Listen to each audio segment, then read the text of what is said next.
کیا آپ نے کبھی سوچا ہے کہ رمضان آتے ہی دل کیوں بدلنے لگتا ہے؟ کیوں مسجدیں بھر جاتی ہیں؟ کیوں آنکھیں جلدی نم ہو جاتی ہیں؟ اور کیوں انسان اپنے گناہوں کو یاد کر کے کانپ جاتا ہے؟ اللہ نے روزہ ہم پر فرض کیوں کیا؟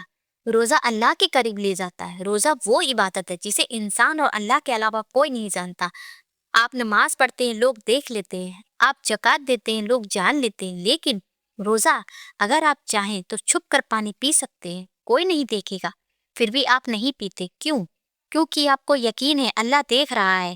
یہی احساس انسان کو اللہ کے قریب لے جاتا ہے۔ روزہ گناہوں کو مٹاتا ہے، روزہ جہنم سے بچاتا ہے۔ روزہ ایک ڈھال ہے، جیسے جنگ میں ڈھال تلوار سے بچاتی ہے، ویسے ہی روزہ انسان کو جہنم کی آگ سے بچاتا ہے۔ لیکن روزہ صرف بھوکا رہنے کا نام نہیں ہے، یہ اپنے نفس سے لڑنے کا نام ہے، یہ اپنی عادتوں کو بدلنے کا موقع ہے، یہ دل کو صاف کرنے کا راستہ ہے۔ یہ کہانی ہے حمزہ نام کے شخص کی۔ عمر 35 سال، ایک ملٹی نیشنل کمپنی میں کام کرتا تھا۔ نماز کبھی کبھی، روزہ جب ٹائم ملے۔ اس کا کہنا تھا اللہ دل دیکھتا ہے، اتنا اسٹرکٹ ہونے کی کیا ضرورت۔ رمضان آیا، گھر میں اس کی امی بڑی خوش تھی۔ چاند دیکھتے ہی ان کی آنکھیں چمک اٹھی۔ حمزہ بیٹا کل سے روزہ ہے؟ وہ ہنستے ہوئے بولا امی آفس میں بہت کام ہے، دیکھتا ہوں۔ شہری کے وقت امی نے دروازہ کھٹکھٹایا۔ حمزہ بیٹا اٹھ جاؤ، شہری کا وقت ہے۔ وہ اٹھا مگر دل سے نہیں۔ اس نے جلدی سے تھوڑا سا کھانا کھایا اور پھر واپس سو گیا۔ لیکن اس دن کی شروعات اس کی زندگی بدلنے والی تھی۔ دن چڑھا، گلا سوکھنے لگا۔ آفس میں سب لوگ کافی پی رہے تھے، کافی کی خوشبو پورے کمرے میں پھیل رہی تھی۔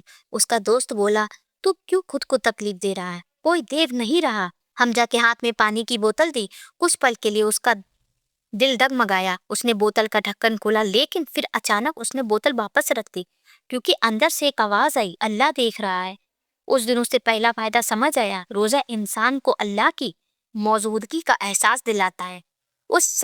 اس دن شام کو جب افطار ہوا تو پانی کا پہلا گھونٹ پیتے ہی اسے ایسا سکون ملا جو اس نے پہلے کبھی محسوس نہیں کیا تھا۔ دوسرے ہفتے ایک دن آفس میں اس کی کسی سے بحث ہو گئی۔ پہلے وہ غصے میں بہت کچھ کہہ دیتا تھا، لیکن اس دن اس نے بس اتنا کہا میں روزے سے ہوں۔ وہ چپ ہو گیا۔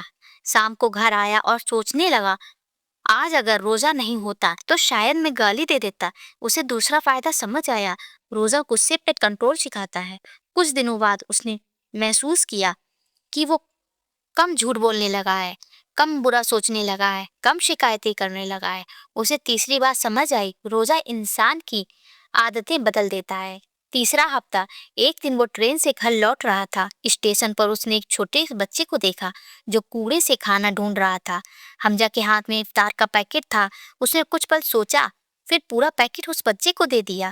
بچے کی آنکھوں میں جو چمک تھی وہ حمزہ نے پہلے کبھی محسوس نہیں کی تھی۔ اسے تیسرا فائدہ سمجھ آیا، روزہ دل کو ملائم بنا دیتا ہے۔ اس دن حمزہ گھر تھوڑا دیر سے پہنچا۔ امی نے پوچھا بیٹا افطار کہاں کیا؟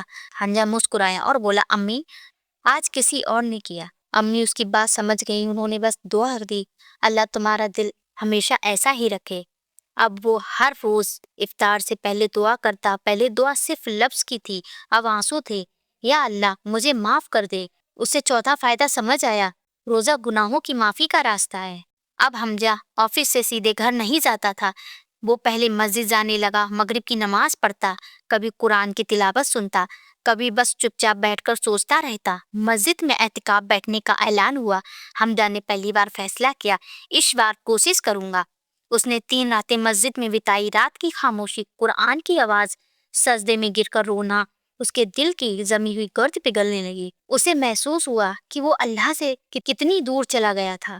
اس نے ہاتھ اٹھایا اور کہا یا اللہ اگر یہ میرا آخری رمضان ہے تو مجھے بدل دے۔ اس رات اسے ایسا سکون ملا جو اس نے کبھی محسوس نہیں کیا تھا۔ اسے لگا جیسے اس کے دل کا بوجھ ہلکا ہو گیا، جیسے کوئی اندر سے کہہ رہا ہو اب تم اکیلے نہیں ہو۔ رمضان ختم ہونے لگا، آخری 10 راتیں آ گئیں، مسجد پھر سے بھرنے لگے، لوگ لیلۃ القدر کی تلاش میں جاگ رہے تھے۔ حمزہ بھی ان راتوں میں جاگتا رہا، کبھی قرآن پڑھتا، کبھی سجدے میں روتا، کبھی بس آسمان کی طرف دیکھتا اور دعا کرتا۔ اور پھر عید آئی، لیکن اس بار اس کے لیے عید نئے کپڑے نہیں تھے، بلکہ ایک نیا دل تھا۔ آج حمزہ ہر کسی سے کہتا ہے روزہ اس لیے رکھو کیونکہ یہ تمہیں اللہ سے جوڑتا ہے، روزہ اس لیے رکھو کیونکہ یہ تمہیں اپنے غصے سے بچاتا ہے، روزہ اس لیے رکھو کیونکہ یہ تمہیں غریبوں کا درد سمجھاتا ہے، روزہ اس لیے رکھو کیونکہ جنت کا دروازہ صرف روزے داروں کے لیے ہے۔ اور سب سے بڑی بات، روزہ تمہیں وہ سکون دیتا ہے جو پیسہ نہیں دے سکتا، کیونکہ روزہ صرف بھوک نہیں، یہ روح کی طاقت ہے۔